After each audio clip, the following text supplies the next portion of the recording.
Hi, Daniel Hayes here, video blog number 99, I think. Look, they're always out of sequence. They don't make sense anyway, the sequence part. But today I'm going to talk about being a salesperson. How do you get from writing around that 200, between probably 2 to 300, a reasonable salesperson is writing in this market. How do you get to writing 400, 500, 600, 700, $1 million, $1 million? Why is it that some people can do that in the first couple of years and some people can't?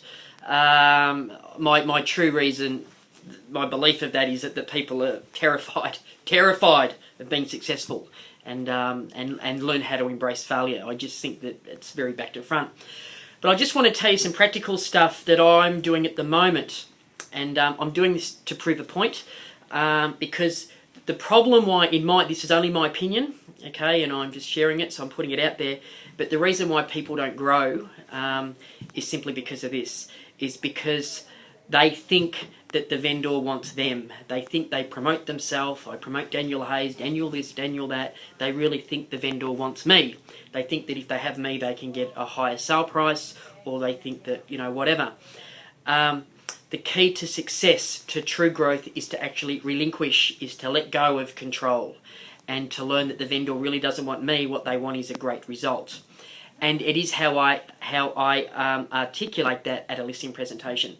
Now, I haven't been to a listing presentation probably for about 6 years without a personal assistant. I'm big in PAs. So at the moment, now I just want to give you an example. Felicity's worked for me now for 8 weeks. I haven't had any listings prior to this, really.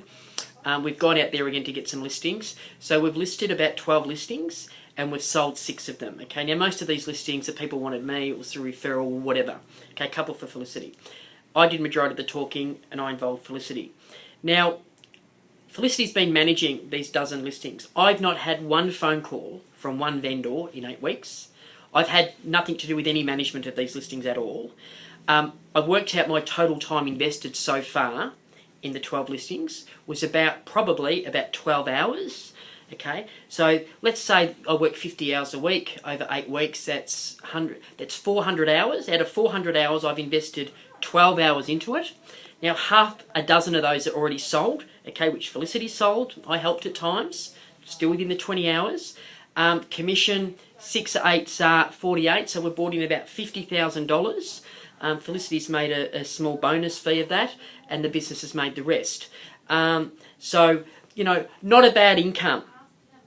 20 hours, or 12 hours, sorry, to make about, say, $40,000. But here's the gold. The gold is that I've been free to do other things. And it's because I stepped Danny Hayes out the way. And my view, to keep it simple, that is how you end up writing bigger money. So you get another Felicity, and you get another Felicity, and you do that. And you work out whose role is what. Now, as I said before, people say, but the vendor wants them. It's how you set it up. If you want to make it all about you at the listing presentation, that's great.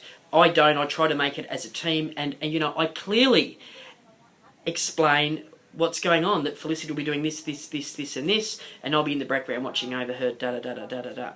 So, and people worry, they worry that the PA's going to leave, or they're going to go on the sales team and all this. You know what? They will. Nothing's forever. No one stays forever. Loyalty's loyalty's great until someone finds a better offer, or so, I just thought I'd talk about that today. That's what I'm doing. I don't know any $1 million plus writer, and I know people that write multiples of $1 million, that you can't do it alone. And the biggest mistake people make is to think they're going to save money because, I'll write 400 and I'm just going to try and do it on my own, and I might get an admin PA. And I just think it's so non-dollar productive. And what they don't realise is they're killing their business because they can't give the service that they need to give. They make mistakes, and it's just, I just thought I'd share my view. That's a video blog.